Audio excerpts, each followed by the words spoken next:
Hello. तो अभी हम लोगों ने नॉर्मलाइजेशन के बारे में एग्जाम्पल में देखेंगे। अभी अब क्वेश्चन ये उठता है कि वेवफॉर्म बारे में जब तुम पढ़े हो के इसके बारे में कैसे स्टूडियो रिलेशनशिप क्या बताता है, पॉलिटिक्स के बारे में कोई क्वेश्चन है तो पूछना कर में। अब इस तरह के जो प्रॉब्लम्स आते हैं कौन सा फंक्शन ये बेसिकली पूछा जाता है, कॉम्पिटिटिव एग्जाम में तो पूछा जाता ही है। तो let us try to investigate how to solve this problems. तो जब हम लोग वेव फंक्शन पढ़ते हैं, वेव फंक्शन के कुछ प्रॉपर्टीज होते हैं जिसको हम लोग कहते हैं कि well behaved wave functions have some properties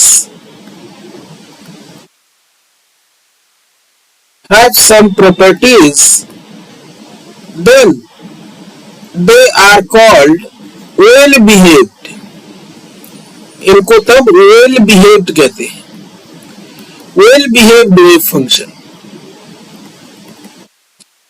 well behaved मतलब जिसका बिहेवियर अच्छा हो, जिसका बिहेवियर एक्सपेक्टेड हो। ठीक है, well behaved wave functions होते हैं वो क्या होते हैं, क्या क्या कंडीशंस होते हैं। पहला तो होता है कि दे शुड बी कंटिन्यूअस। ये जो है कंटिन्यूअस होने चाहिए, कुछ प्रॉपर्टीज हैं। Sorry, they should be continuous.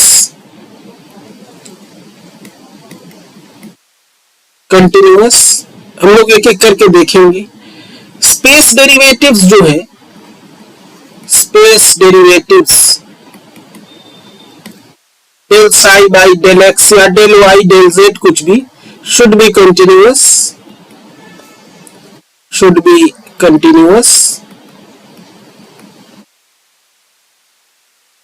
अभी हम लोगों ने नॉर्मलाइजेशन कंडीशन पढ़ा, तो इसमें they should be square integrable,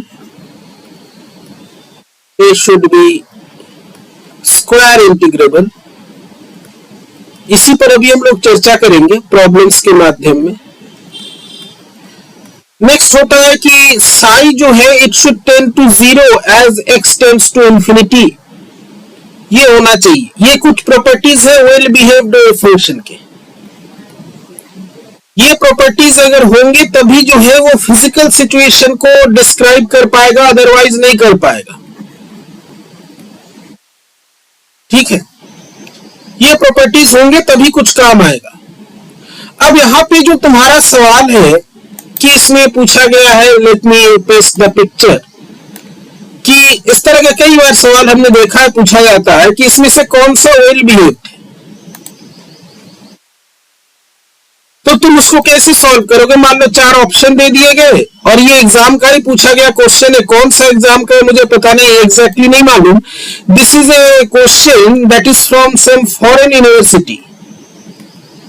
ये कॉर्नेल यूनिवर्सिटी जो है, ये मोस्ट प्रोबेबली, एग्जैक्टली मुझे देखना पड़ेगा। हमें सवाल से मतलब है, कहाँ का है नहीं है उससे उतना मतलब नहीं। इसलिए दे रहे हैं कि तुमको ये ना लगे कि हम जो है एकदम इधर उधर से क्वेश्चन लेके आएंगे। कॉर्नेल यूनिवर्सिटी कि किसी एक एग्जाम में पूछा गया था। I don't exactly know the location, the source of this question.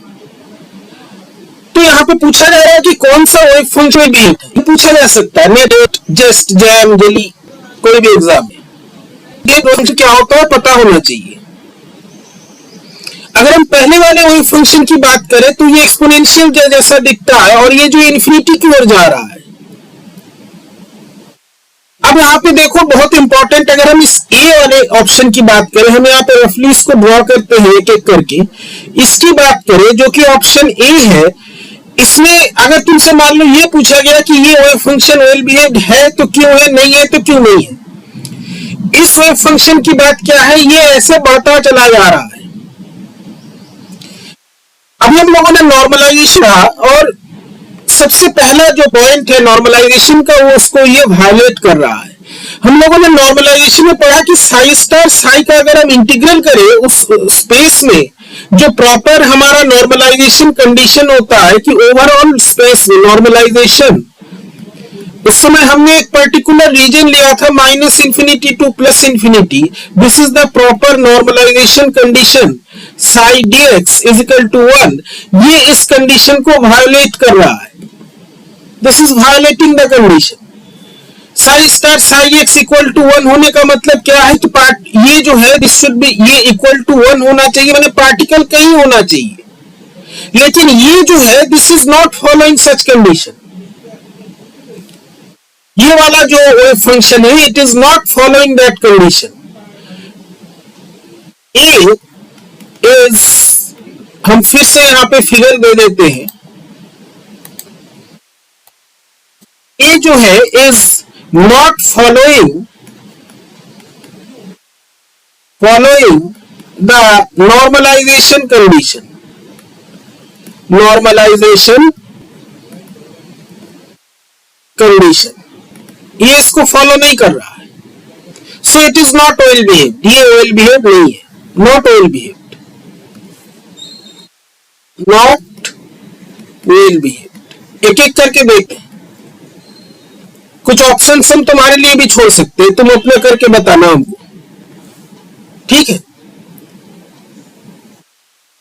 Well behaved wave function में हमने देखा कि साई जो है वो 0 होना चाहिए at x equal to infinity. This means psi should be finite.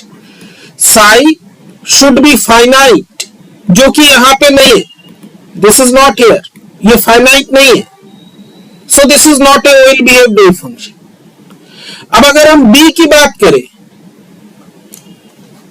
Diagram यहां पे दे रहे हैं.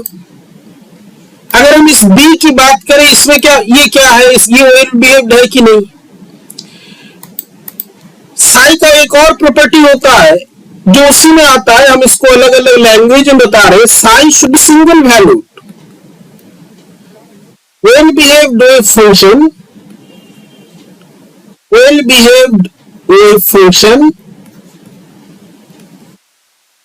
Should be single valued. किसी एक पॉइंट पर उसकी एक वैल्यू होनी चाहिए, यूनिक वैल्यू होनी चाहिए. अगर हम b की बात देखें, b हैज मल्टीपल वैल्यूज, तो ये वेल बिहेव्ड की कंडीशन को फॉलो नहीं कर रहा है. Multiple values. ठीक है. d की अगर हम बात करें, d में जो है जो मेन कंडीशन है वो वायोलेट हो रहा है. डिसकंटिन्यूटीज है. d has discontinuities. अभी हम लोगों ने पढ़ा कि डिसकंटिन्यूटी नहीं होनी चाहिए. डिसकंटिन्यूटीज. सो इसमें एक ही वेव फंक्शन है जो वेल बिहेव्ड है, that is c is the well behaved wave function. Well behaved wave function. तो इसमें तुमको वेल बिहेव्ड वेव फंक्शन के कंडीशंस को ध्यान में रखते हुए चेक करना है कि किस तरह का, कहां पर कौन सा वायोलेट हो रहा है, कहां पर कौन सा फॉलो हो रहा है. अब जो है हम लोग कुछ प्रॉब्लम्स में आते हैं कि नॉर्मलाइजेशन से जो प्रॉब्लम्स है वो हम कैसे इसको सॉल्व करें. जैसे ये हमारे पास एक क्वेश्चन है, ये भी किसी एग्जाम का ही क्वेश्चन है जो बाहर की यूनिवर्सिटी का है.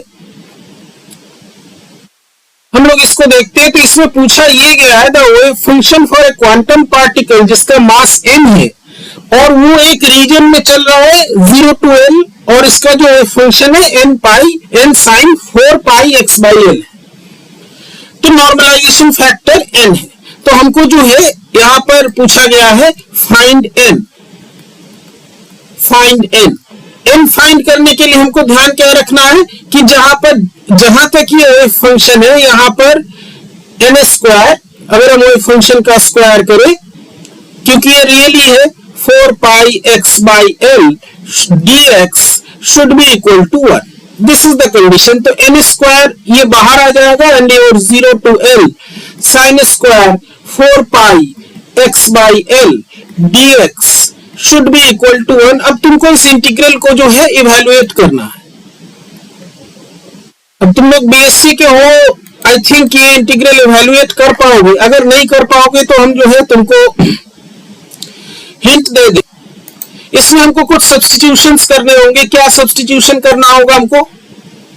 इसमें हमको जो है 4 pi x by l को कुछ मान लेते हैं. 4 pi x by l को मान लेते हैं 4 pi x by l. तो dy जो है ये हो जाएगा 4 पाई l dx।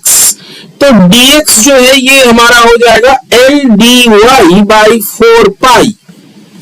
तो अब अगर हम इसको इंटीग्रेट करेंगे एल स्क्वायर तो यहां पे हमारे लिमिट्स भी चेंज हो जाएंगे। लिमिट्स चेंज होकर के क्या हो जाएगा,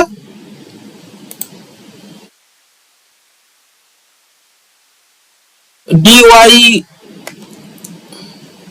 L dy by 4 pi dx हुआ। तो यहां पे जो है जस्ट मिनट, तो यहां पे हमारा लिमिट भी चेंज हो जाएगा। लिमिट चेंज होकर के जो है दैट विल बी, ये इंटीग्रेशन तुम लोग कर सकते हो, फिर भी हम तुमको हिंट दे रहे हैं, 0 to 4 पाई और साइन स्क्वायर 4 पाई x की जगह जो है ये साइन स्क्वायर y हो जाएगा। Sine square y dy equal to 1। Now you can evaluate this integral easily, ये तो तुम कर ही सकते हो। और इसमें जो है m की वैल्यू क्या आएगी, पहले पार्टिकल इन बॉक्स जैसा ही है, ये जो है 2 बाई l 1 by 2 आएगा। So this is the process you have to use for normalization problems. ये काफी सिंपल था। इसके बाद जैसे एक और प्रॉब्लम है कि कोई एक पार्टिकल है जिसका वेव फंक्शन दिया हुआ है, the constant a has to determine. यहाँ पे कांस्टेंट a को इन्होंने कहा है डिटरमाइन करने के लिए, ठीक है। तो इस तरह के प्रॉब्लम्स हम लोग कैसे करेंगे, how to solve this problems. तो यहाँ पर भी कंडीशन जो है हमारा वही रहेगा जैसे कि हम लोग देखते हैं psi square psi, it should be equal to 0, sorry it should be equal to 1 and then we have to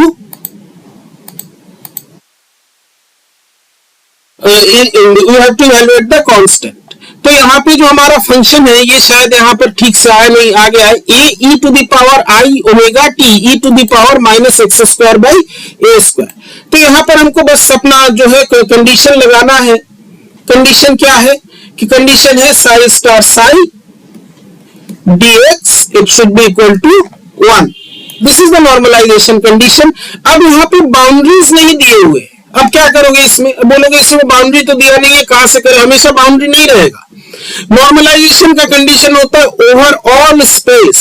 जब हम लोग एक स्पेसिफिक जगह की बात करते हैं तो वहां पे हम लोग बाउंड्री 0 to a लगाते हैं। Normalization is for all space. अगर इस तरह का नहीं दिया हुआ है बाउंड्री तो then your limit should be minus infinity to plus infinity. तो यहाँ पे a स्क्वायर हो जाएगा एंड इस पूरे क्वांटिटी का स्क्वायर लिखोगे तुम, पूरे क्वांटिटी का स्क्वायर करेक्ट करके जो है हमको यहाँ पर इंटीग्रेट करना होगा। अब यहाँ पे e to the power i omega t है तो इसका तो तुमको कॉम्प्लेक्स कंजुगेट मिल जाएगा, e to the power i omega minus i omega t e to the power minus x square by 2a square into e to the power I omega t e to the power minus x square by 2a square equal to 1। ये तुम्हारा क्या हो जाएगा, a square minus infinity to plus infinity, ये जो है e to the power, तो यहां पर बचेगा खाली रियल वाला term e to the power minus x square a square dx equal to 1। This is the integral you are left with, ठीक है। तो इसके कुछ स्टैंडर्ड इंटीग्रल्स होते हैं, ये तुमको हम दे देंगे या तुमको किसी भी बुक में मिल जाएगा। This integral comes out to be something like a square small a root pi, और इसको तुम 1 से इक्वेट करोगे तो तुमको a का जो है वैल्यू मिल जाएगा।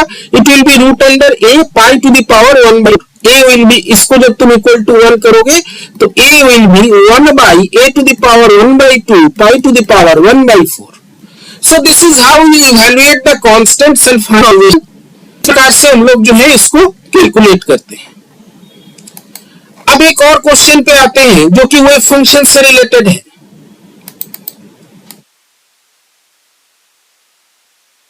Let me find out the question. So this is how we do the normalization problem, ठीक है। अब जैसे एक ऑब्जेक्टिव क्वेश्चन पूछा गया है, let me put the question here। तुमको कुछ वो फंक्शंस दे दिए गए हैं, ठीक है। वो फंक्शन में पहला जो है, the first one is n e to the power a x square is psi. Second is your n power n e to the power x square is equal to psi. Third option में दिया है, third option is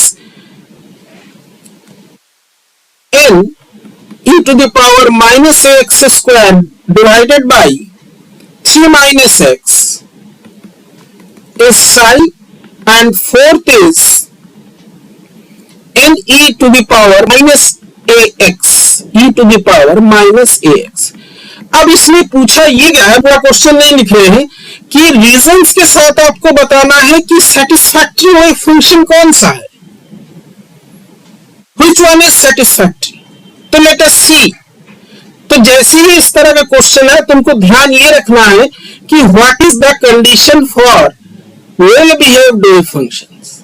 इसकी बात करें तो at x tending to infinity psi जो है it is not equal to 0, so it is not be satisfactory. हम क्रॉस जो कह रहे हैं, क्रॉस का मतलब है नॉट सेटिस्फैक्टरी। दूसरे की बात अगर हम करें, दूसरे में at x equal to infinity psi जो है ये 0 हो रहा है, so it is satisfactory, right, मैंने सेटिस्फैक्टरी। थर्ड की अगर हम बात करें, ये सेटिस्फैक्टरी नहीं है क्योंकि at x equal to 3 the wave function blows up, so it is not satisfactory. Fourth की अगर हम बात करें, it is also not satisfactory क्योंकि at x equal to minus infinity this again blows up, infinity हो जा रहा है, so it is not satisfactory. So this is the only wave function which is satisfactory, या which is कह सकते हो तो वेल बिहेव्ड। उसी प्रकार से एक यहाँ पे क्वेश्चन ये पूछा गया है कि कोई एक वन डायमेंशनल पार्टिकल है जिसका मास m है और ये जो है 0 to पाई में मूव कर रहा है, साई एक्स इज दिस। तो अभी हम लोग एक्सपेक्टेशन वैल्यू नहीं, उस पर हम लोगों ने चर्चा नहीं किया, अभी हम इसको जो है काट देते हैं। अभी हम लोगों को नॉर्मलाइजेशन निकालना है, तो नॉर्मलाइजेशन के लिए हम लोग क्या करेंगे, 0 to pi n square sine square 7x dx equal to 1, n square निकल जाएगा, 0 to pi sine square 7x dx equal to 1। This is a simple integral. I think जो लोग तुम लोग मैथमेटिक्स पढ़ रहे हो, I think you can find out, ये तुम निकाल सकते हो। तो इस प्रकार से जो है हम लोग नॉर्मलाइजेशन कंडीशन यूज करके we can find out the constants। और नॉर्मलाइजेशन का मतलब तुमको बताया गया है कि नॉर्मलाइजेशन कैसे करते हैं, क्या प्रोसीड्यूर है, क्या फिजिकली मतलब है। तो इसको यदि हम नॉर्मलाइज करना चाहें तो यहाँ पर जो है, अब बात है इंटीग्रल को सॉल्व करने की। इंटीग्रल को सॉल्व करने के लिए यहाँ पर भी हमें जहां तक ज्ञान है, थोड़ा सा हमको जो है सब्स्टिट्यूशन करना पड़ेगा। 0 to पाई है, n स्क्वायर है, साइन स्क्वायर 3x था कि 7x था, 7x dx इक्वल टू 1। तो यहाँ पे y को जो है 7x मान लेते हैं, तो dy is 7dx, so dx is dy by 7। अगर यहाँ पर x 0 हो तो y 0 है, और ये जो है तक हो जाएगा, तो इंटीग्रल जो लिमिट है हमारा 0 to 7 पाई हो जाएगा, n square sine square y, और dx की जगह हम क्या लिखेंगे, dy by 7 equal to 1। Now you can solve this integral. यहाँ पर जो है हमारा जो n आएगा, it will be 2 by pi to the power 1 by 2। इसको तुम इवैल्यूएट करके देख सकते हो, इट विल बी 2 by पाई। ये हमने पहले से कर रखा था, कुछ गड़बड़ हुआ तो देख के बता देना। So this is how you can solve the normalization problems, ठीक है। उसी तरह से यहाँ पर एक और प्रॉब्लम है, जो कि ये वेव फंक्शन है और तुमको इसको minus infinity to plus infinity करना है। So the procedure is again same, minus infinity to plus infinity n square e to the power minus 2x square dx। इसके लिए कुछ स्टैंडर्ड इंटीग्रल्स होते हैं, अगर तुमको मिल जाते हैं तो ठीक है, नहीं तो हम तुम्हें बता देंगे। कुछ स्टैंडर्ड इंटीग्रल्स को जो है तुमको यूज करना पड़ेगा, ठीक है।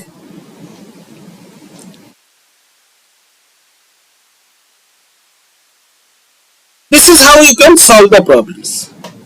अब ये जो नॉर्मलाइजेशन है, तो तुमने इस तरह से नॉर्मलाइजेशन जो किया, तो you are finding out the constants, normalize हो गया हमारा wave function. When the value of the constant, value of the constant is found that fulfills the condition minus इन हम ओवरऑल स्पेस ले रहे हैं, mod of psi xt whole square dx equal to 1, then the wave function is normalized. Then the wave function is normalized. अब इसमें एक important सवाल उठता है, नॉर्मलाइज इसीलिए हमने बताया तुमको, इसीलिए तुमको ये हमने बताया फिजिकल मतलब समझो, कोई फंक्शन कांस्टेंट इस तरह से कि उस रीजन में जो है हमारा वेव आ गया, पहले नॉर्मलाइज हो गया। बॉक्स की नॉर्मेशन की नॉर्मलाइज कॉन्स्टेंट है रूट अंडर 2/l, इसी fitting the wave in the particle in the geometrical boundary, ऐसे समझो, ठीक है। नॉर्मलाइजेशन मींस जो कि डिफ्रैक्शन में है, बहुत इंटरेस्टिंग है। You are fitting the amplitude of the wave in the box, हम बॉक्स ही कह रहे हैं, बॉक्स और the region of interest,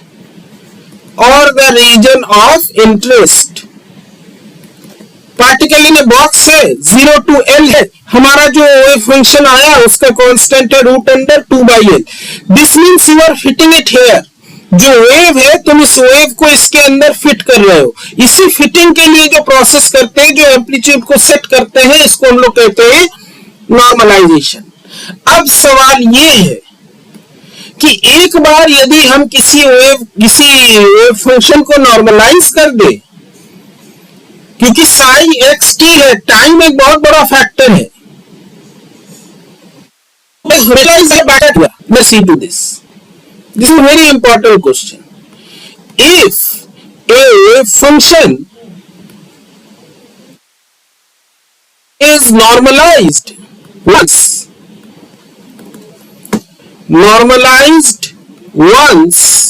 then will it remain normalized?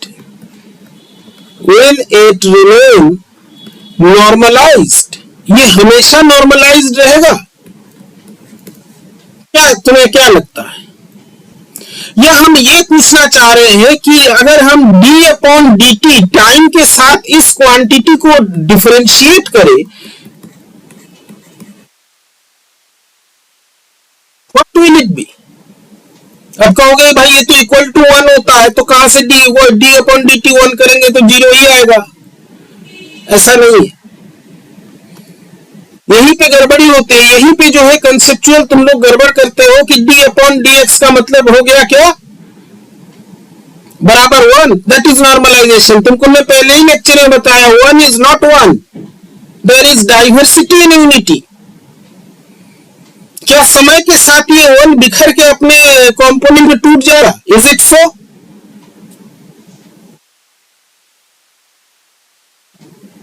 जैसे जैसे साई जो है ये चेंज होगा समय के साथ, क्योंकि psi is the function of x and t. If it is evolving with time, is it that the normalization will also be changing? वो चेंज होता रहेगा क्या? ये 1 अपने टुकड़ों में टूट जाएगा? नहीं।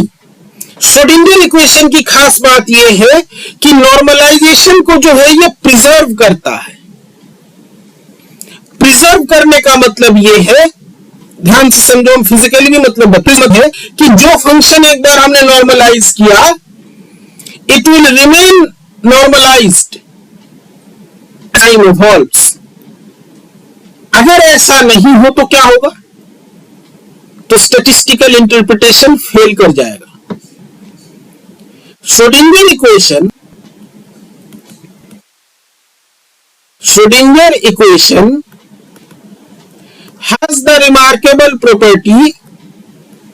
has the remarkable property that it preserves the normalization। इसका मतलब ये means a function remains normalized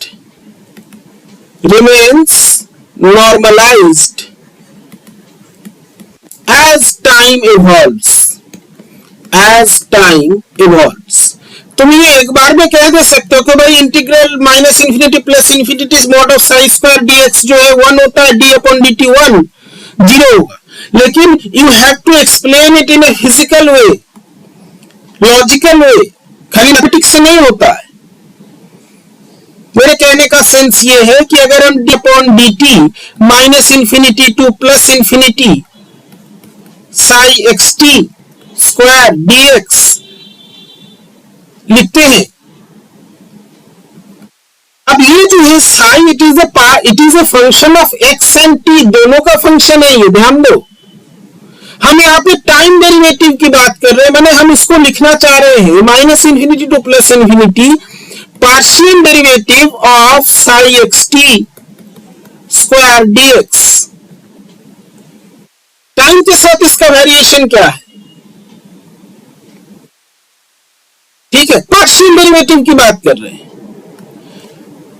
we have to evaluate this, ये क्या है? तो डेल अपॉन डेल टी यदि हम करते हैं मॉड ऑफ साई xt का स्क्वायर, इसको हम साई स्टार साई भी लिख सकते हैं, means it is del upon del t of psi star, psi को कांस्टेंट छोड़ दिए प्लस उसके बाद जो है साई स्टार को कांस्टेंट छोड़ दिए और उसके बाद साई को के प्रोडक्ट का डिफरेंशिएशन कैसे करते जानते हो, क्लास से पढ़ रहे होगे। अब ये डिफरेंशिएशन अगर हमें करना है तो हम इसको डिफरेंशिएशन को कैसे करें? बहुत आसान है। श्रोडिंगर इक्वेशन क्या कहता है? श्रोडिंगर इक्वेशन क्या है? I h bar del psi by del t, ध्यान से समझना, minus h bar square by m del two psi x t है, समझ लेना एक्स टी भी है, del x square plus v psi, ये कहता है।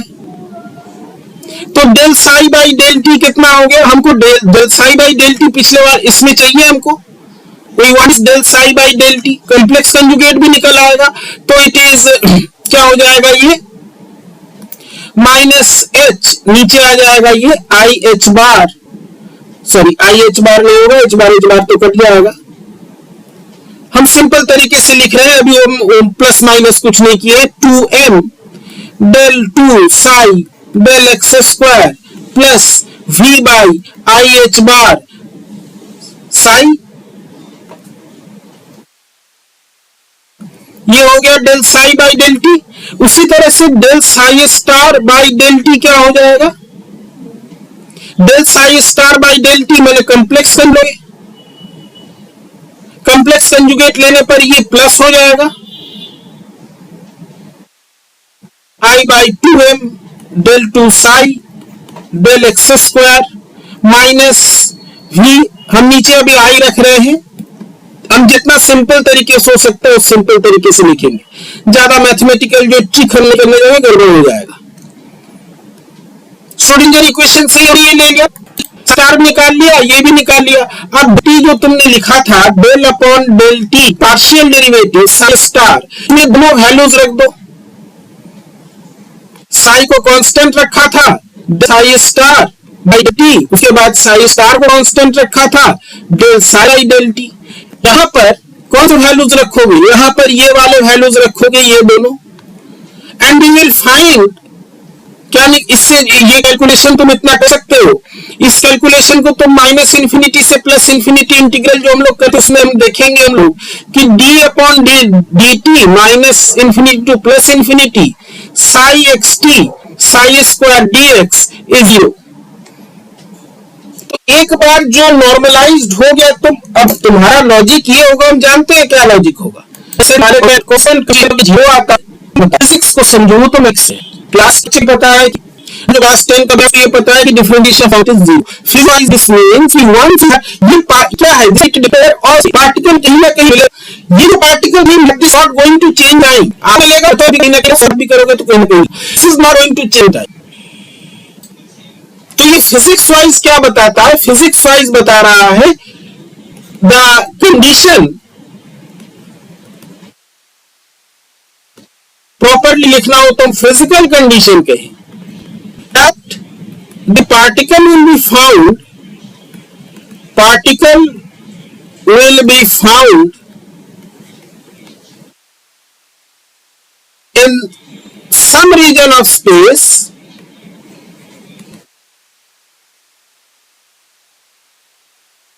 is going to remain forever, is going to exist forever।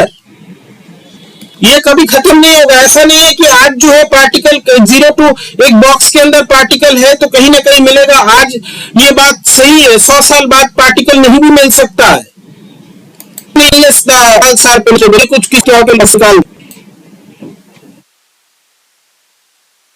This is the important concept. अब इसमें जो है एक बात और हम डिस्कस करना चाहते हैं जो कि बहुत इंपॉर्टेंट है। अब ये जो तुमने डिफरेंशिएशन किया, इस डिफरेंशिएशन में अगर हमने पूरा नहीं किया, हम सब बात बता रहे हैं क्योंकि हमको समय भी बचाना है और ये कुछ मैथमेटिकल स्टेप्स तुम खुद करो। इसमें बहुत इंपॉर्टेंट क्वांटिटी आता है। जब तुम ये डिफरेंशिएशन कर रहे थे ना, ये जो del upon del t mod of psi square जब तुम कर रहे थे और जो कॉम्प्लेक्स कंजुगेट वगैरह निकला उसमें एक क्वांटिटी आया होगा i h bar by 2m psi star del psi by del x del psi by del x, इसको माइनस रखते हैं, plus psi del psi star by del x. देखना तुम अपने से डिसीजन करके कुछ कैलकुलेशंस जो है you should do by yourself. इसमें कोई कठिन नहीं है, डिफरेंशिएशन है। हम तुमको ऐसा नहीं कि कोई पहाड़ तुम्हारे ऊपर थोप रहे हैं। ये एक बहुत इंपॉर्टेंट क्वांटिटी है दिस वन। ये मैथमेटिकल स्टेप में बीच में आता है but this is important quantity. ये मैथमेटिक्स डेरिवेटिव कैलकुलेशन आता है। कहते हैं प्रोबेबिलिटी करंट डेंसिटी, नहीं प्रोबेबिलिटी डेंसिटी करंट। जैसे करंट डेंसिटी होता है ना, में पढ़ते हो, या इसको एकदम और सिंपल लैंग्वेज में कहें तो इसको सिर्फ तुम प्रोबेबिलिटी करंट ही कहना, क्योंकि डेंसिटी कई बार जो लोग भूल जाते हैं, किसी किसी किताब में नहीं भी लिखा होता है। अब नहीं लिखा होगा बोलोगे कि किताब में तो नहीं लिखा। बहुत इंपॉर्टेंट क्वांटिटी है flow of probability, flow of probability. Probability क्या है? एक नंबर है, ये नंबर कैसे फ्लो कर रहा है थ्रू स्पेस, अलग अलग जगह पर अलग अलग प्रोबेबिलिटी क्या है, किस रेट से प्रोबेबिलिटी फ्लो कर रहा है, दिस इज प्रोबेबिलिटी करंट। और इसका बहुत बड़ा योगदान है तुम्हारे क्वांटम थ्योरी में। तो यहां पे हम लोग ये सीखे कि प्रोबेबिलिटी जो है, ये जो नॉर्मलाइजेशन है, it remains forever. Probability current के बारे में हम लोग डिटेल में पढ़ेंगे, न्यूमेरिकल एग्जांपल्स भी देखेंगे। So this is a very important concept that we have learned.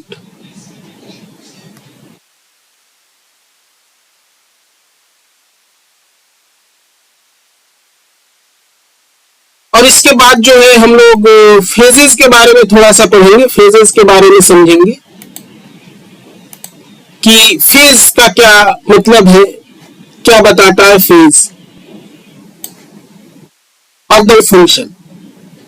ये जानना बहुत जरूरी है, इट इज वेरी एसेंशियल। हम लोग उसको नेग्लेक्ट कर देते हैं, बट यू शुड नो। तो इसी प्रकार से जो हम लोग प्रॉब्लम सॉल्व कर सकते हैं। हम लोग अभी प्रोबेबिलिटी करंट पे सीखेंगे, normalization, and our next topic will be expectation values. क्या मतलब होता है एक्सपेक्टेशन वैल्यूज का, and how can we solve the problems.